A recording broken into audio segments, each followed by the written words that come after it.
Eh bien, c'est simple, je vais simplement indiquer une localisation dentaire. À vrai dire, avant cela, je vais me mettre après le 1er avril. Je me mets en septembre 2019. Je me mets sur la dent 15 et je vais faire une couronne. Donc, je vais taper couronne. Et là, je vais faire une couronne dentoportée. Alors là, comme vous pouvez voir, évidemment, les matériaux, la déclinaison des matériaux est maintenant disponible.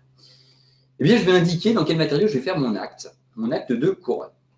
Je vais la faire en monolithique hors zircone. Alors, on voit évidemment qu'en fonction de la localisation dentaire indiquée, le logiciel détermine exactement quelle est la codification CCAM. Si je change ma localisation dentaire, je ne prends pas cette dent, mais plutôt une dent de devant, automatiquement, il adapte la codification. Vous avez indiqué la localisation, sur quel matériau vous le faites, le logiciel détermine ensuite la codification. Vous pouvez, si vous le désirez également, modifier la tarification directement dans le module. Sauf que voilà, on a vu que les paniers de soins devaient être en corrélation, enfin les inécores et les prothèses étrangères devaient être en corrélation du panier de soins de l'acte final.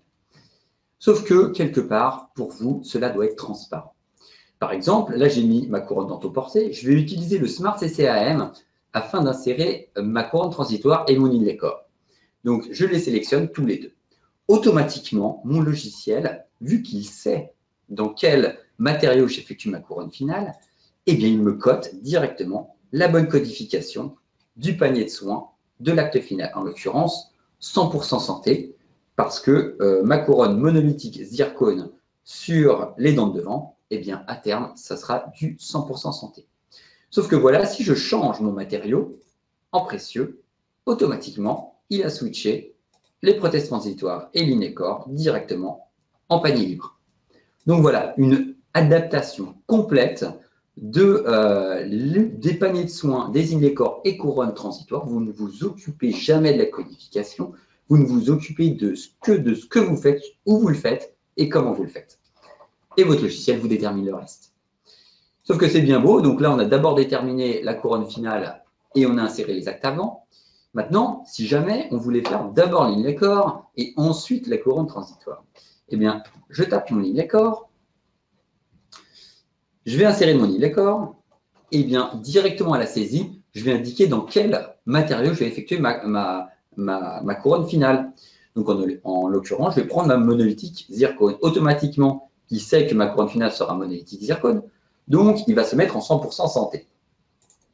Donc, du coup, si j'ajoute ensuite une couronne transitoire, automatiquement, il va s'adapter à mon inécor, il va me présélectionner la monolithique zircone. Et de la même façon, si je fais ma couronne et que je l'insère, eh bien, il va adapter en fonction du matériau que j'ai sélectionné pour mon inécor et il va me présélectionner en fait le matériau. Donc ça marche dans un sens comme dans l'autre. Vous n'avez qu'à indiquer le matériau sur un des trois et automatiquement tout se répercute sur la localisation dentaire. Et du coup, vous n'avez jamais à gérer le panier de soins de ces deux actes d'inécor et de couronne transitoire en fonction de l'acte final.